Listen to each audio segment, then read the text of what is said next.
পরে মেসেজ এলো যে আজ পেস্ট কন্ট্রোলের লোক আসবে না। আর যখন আমি কোনো দোষই করিনি, তাহলে আমি দোষ স্বীকার কেন করব?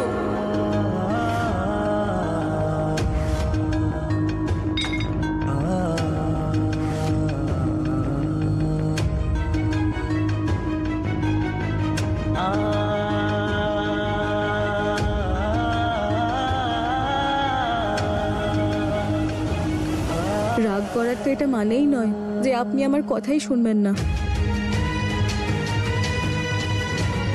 রেগে নেই, হতবাক। যে মানুষটাকে আমি এতটা ভরসা করলাম, সে এত বড় ভুল কিভাবে করলো? এটাই তো বলতে এসেছিলাম যে আমার কোনো দোষই নেই এতে।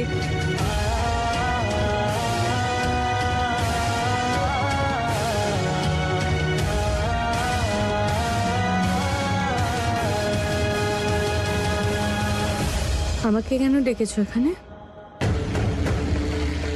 ছোট মা, আমি আপনাদের সবার সামনে এটা প্রমাণ করতে চাই যে আমার কোনো দোষই নেই।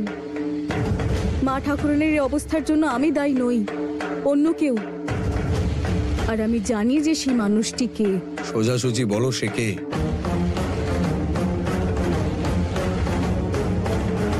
এই দেখুন,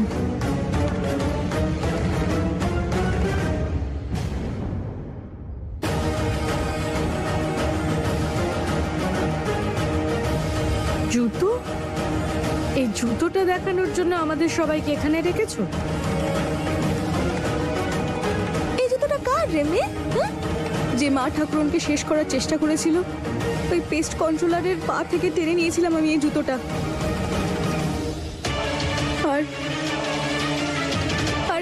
আর সেম এই জুতোর আরেকটা জুতো আমি তারা দিদির ঘর থেকে পেলাম।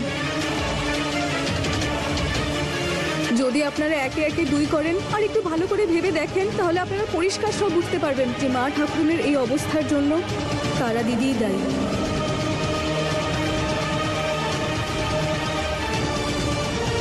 হতে পারে তারা দিদির শরীরের এই অসুস্থতার জন্যই দিদি বুঝতেই পারেনি যে আসলে কি করছে। তারা দিদির ভাবনা চিন্তা শক্তি কমে এসেছে হয়তো। এমনটা বলো না। একটা গুরুতর রোগ, প্যানিক অ্যাটাক হয় ওর। এরকম সমস্যায় মানুষ নিজেদের ক্ষতি করে, এরকম রূপ বদলে অন্যের ক্ষতি করে না কখনো। সত্যি কথা লুকোনোর জন্য আর কত গল্প বানাবে তুমি বলো তো? মেনে নিচ্ছ না কেন নিজের ভুলটা? নিজের ভুল স্বীকার করো, ব্যাপারটা শেষ করো। কিন্তু এই জুতোটা কি মনে হয় তোমার? এই যে এরকম এই একটাই জুতো আছে সারা পৃথিবীতে? আরে অনেক জুতো আছে একই রকমের। একদম। একটা জুতোকে বেস করে আমরা এত কিছু তো ভাবতে পারি না। আর তাছাড়াও তারা মানসিকভাবে সুস্থ নয়। এইসব কথা যদি ওর সামনে বলি তাহলে সমস্যা আরো বাড়বে। তাই ভালো এটাই হবে, এইসব ব্যাপারে নিজের টাইম ওয়েস্ট করো না।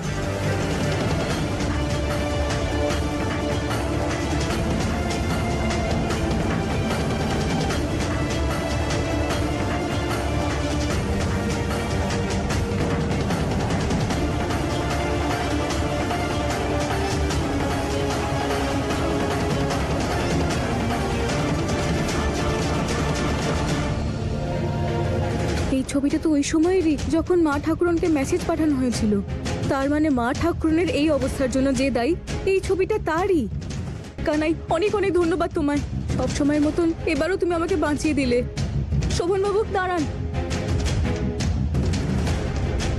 শোভনবাবু, এই দেখুন, যে সময় মা ঠাকুরনকে মেসেজ করা হয়েছিল সেই সময় হয়তো ভুল করে ওই মানুষটা এই ছবিটাও তুলেছিল। আর এই ছবিটাতে তার পা আর তার পায়ের এই আঘাতটা পরিষ্কার বোঝা যাচ্ছে। আমাদের একবার তারা দিদির পাটা চেক করা উচিত। যদি তারা দিদির পায়েও এরকমই আঘাত থাকে তাহলে প্রমাণ হয়ে যাবে যে। এবার থামো। সন্দেহেরও একটা সীমা থাকে।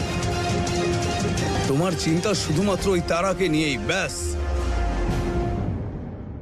শোভনবাবু, আমি জানি যে আপনার জন্য এক লহমায় এই কথাটা বিশ্বাস করা একটু কঠিন, কিন্তু যদি আমার ওপর আপনি কখনো একটু বিশ্বাস করে থাকেন, তাহলে এই শেষবার আবার একবার আমার ওপর বিশ্বাস করে দেখুন।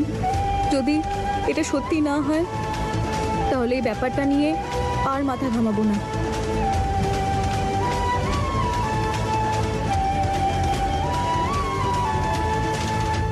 পায়ের ছবি ওই ফোনে?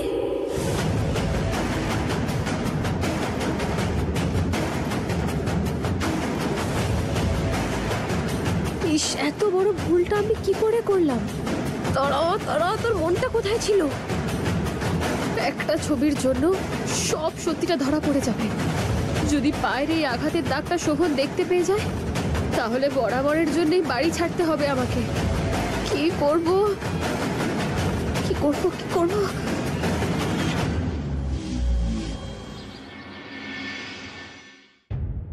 মেকআপ লাগিয়ে পায়ের এই আঘাতটাকে লুকোনোর চেষ্টা করি। তারা তারা তারা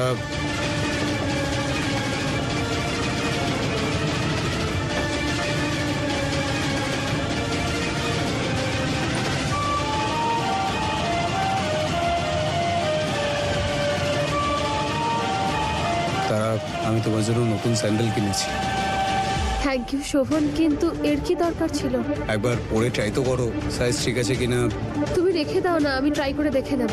তারা তুমি বসো, এই নাও ট্রাই করো। তুমি আমাকে দাও না, আমি দেখে নেব। ঠিক না না, এভাবে নয়, পড়তে তো হবেই তোমায়। এই মোজাটা কেন পরে আছো তুমি?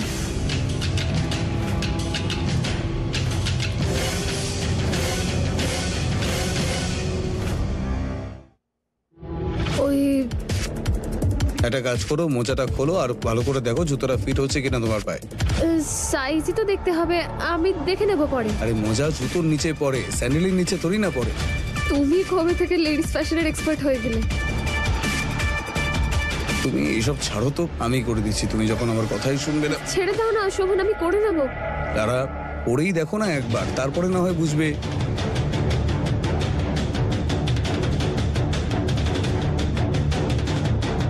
আরে ধুর, এবার তো সব সত্যিটা সবার সামনে চলে আসবে।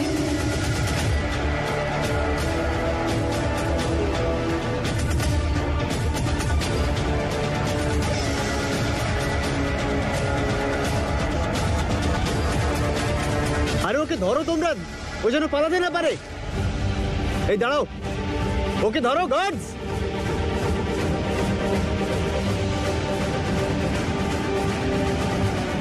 বিজয়ের আওয়াজ চিল্লাচ্ছে কেন?